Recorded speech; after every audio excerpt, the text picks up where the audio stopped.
Hello दोस्तों, एक नए और इंटरेस्टिंग टॉपिक के साथ हाजिर हूँ। आर्मीनिया और अज़रबैजान की साल 2020 के इख्तिताम के करीब जंग में और शाम और लीबिया में भी जिस तुर्क ड्रोन ने कामयाबी और मशहूरी हासिल की, उसका नाम बेरख्तर TB2 है। आज की वीडियो में हम इसकी खुसूसियात के बारे में बात करेंगे। ड्रोन का लफ्ज़ तो आम फहम के लिए इस्तेमाल कर रहा हूँ कि उर्फ़ आम में जो लफ्ज़ चल रहा है, मगर अगर हथियारों और फ़ौजी इस्तेलाह इस्तेमाल करूँ तो इसकी किस्म जो है वो मीडियम एल्टीट्यूड लॉन्ग एंड्योरेंस है, जिसे सादा अल्फाज में मैले भी कहते हैं। यानी कि ये दरमियानी ऊंचाई पे उड़ सकती है और लंबी इसकी एंड्योरेंस यानी कि जो टाइम ये फिजा में गुजारती है वो लंबा है। इसकी बनाने वाली कंपनी का नाम बेकार है, जो कि उर्दू में एक लतीफ़ा बनता है, मगर ज़ाहिर है ये एक मुख्तलिफ ज़ुबान का लफ्ज़ है। इसकी पहली फ़्लाइट अगस्त 2014 में हुई। इस वक्त 5 ममालिक इसको इस्तेमाल कर रहे हैं, जिसमें तुर्की, कतर, लीबिया यानी कि प्रो GNA फोर्सेस उधर जो हैं, यूक्रेन और अज़रबैजान शामिल हैं। इसकी मेन खुसूसियात पे आएँ तो इसको मैं अमेरिकन जो मशहूर ड्रोन है MQ-9A वर्जन जो उसका रीपर का है, उससे अगर साथ साथ कंपैरिजन करता जाऊँ तो थोड़ा आपको इसका साइज़ और क्लास का अंदाज़ा होता जाएगा। इसका ग्राउंड कंट्रोल स्टेशन में 3 क्रू मेंबर होते हैं, अमेरिकन वाली में 2 होते हैं।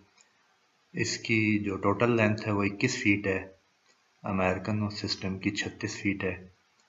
विंग स्पैन इसका 39 फीट है, अमेरिकन का 65 फीट है।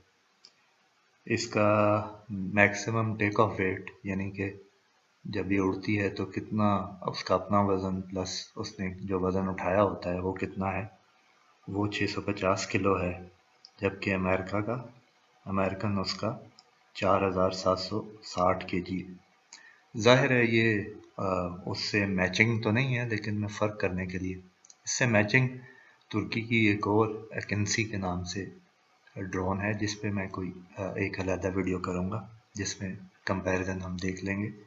लेकिन इसका कंपैरिजन मैं इसलिए कर रहा हूँ कि थोड़ा सा अंदाज़ा हो सके साइज़ का और क्लास का।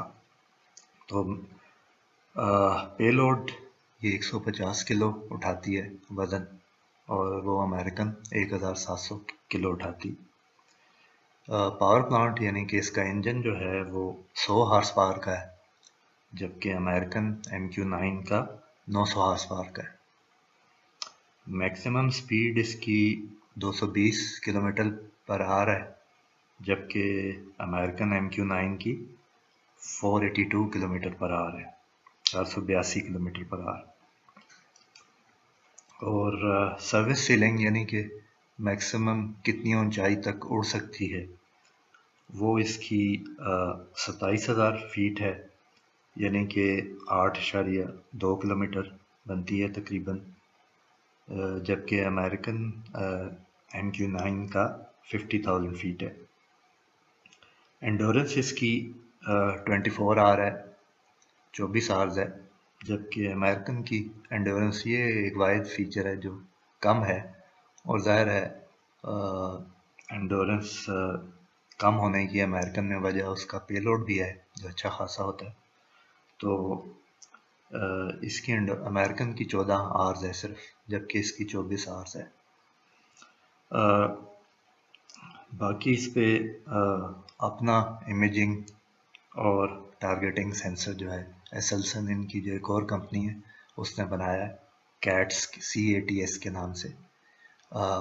वो भी तुर्की अब इस्तेमाल कर रहा है, क्योंकि बाद में मैं आपको डिटेल में बताता हूँ कि क्योंकि जो पहले तुर्की इस्तेमाल कर रहा था उस पर पाबंदियाँ लग गई थी, तो अब वो अपना सेंसर सिस्टम इस पर लगा रहे हैं। तो 2019 की कीमतों यानी कि प्राइसेस के हिसाब से इस एक ड्रोन की कीमत जो है वो $5 मिलियन है। यानी कि अगर अब इसको किसी फाइटर जेट से मुवाजना करें तो वो 50 से 100 मिलियन डॉलर का होता है मार्केट में। यानी अगर दुश्मन आपकी इस ड्रोन को गिरा लेता है तो ना सिर्फ आपका नुकसान कम होगा बल्कि आपका पायलट भी खतरे में नहीं पड़ेगा। जैसा कि आपको पता है कि छोटी तरीन ड्रोन्स रेडियो लिंक पे काम करती हैं, जिसकी रेंज तकरीबन इतनी ही होती है कि जितनी आपकी निगाह देख सकती है। लिहाजा जब आपने निगाह से कई सौ किलोमीटर दूर ड्रोन को भेजना हो तो सैटेलाइट लिंक की ज़रूरत पड़ती है। एक ग्राउंड कंट्रोल स्टेशन भी होता है जो कि ड्रोन को सैटेलाइट के ज़रिए अहकामात भेजता है। ये ड्रोन तुर्क सैटेलाइट इस्तेमाल करती है, जो तुर्की का अपना सैटेलाइट। शुरू में इस ड्रोन ने बहुत से गैर मुल्की आलात इस्तेमाल किए, जैसा कि इंजन्स इसके ऑस्ट्रिया के रोटेक्स कंपनी के थे, मिसाइल रैक यूके से था। हालांकि इस कंपनी ने तो शुरू में डिनाई किया। बहरहाल अब और सेंसर जो हैं वो कनाडा और जर्मनी से थे। तो लेकिन पाबंदियां लगने के बाद अब अक्टूबर 2020 में कैनेडियन गवर्नमेंट ने पाबंदियां लगा दी। इनकी वजह उन कुर्द समुंदर पार लोगों का प्रेशर था जिनकी राय में ये कुर्दों के इलाकों में इस्तेमाल हो रही थी। आप ये भी जानते होंगे कि अमेरिका ने भी दिसंबर 2020 में तुर्की पर बहुत सी टेक्नोलॉजी पर पाबंदियां लगा दी। मकसद ज़ाहिर है तुर्की पर रूस से ताल्लुकात के मामले में प्रेशर डालना था। मगर इस सब के बावजूद तुर्की ने इन सब मैदानों में अपने पुर्जे बनाने शुरू कर दिए हैं। कुछ ज़्यादा मुश्किल टेक्नोलॉजीज़ जिस तरह इंजन की टेक्नोलॉजी होती है उसमें उन्होंने यूक्रेनियन माहिरीन की खिदमात भी हासिल की हैं। यानी कि तुर्की की प्राइवेट कंपनी हैं जो आगे यूक्रेनियन माहिर को हायर कर रही हैं। और ज़ाहिर है यूक्रेनियन गवर्नमेंट को भी उस पर इतना एतराज़ नहीं है, क्योंकि आपको पता ही होगा कि यूक्रेन और रशिया के ताल्लुकात कोई इतने अच्छे नहीं।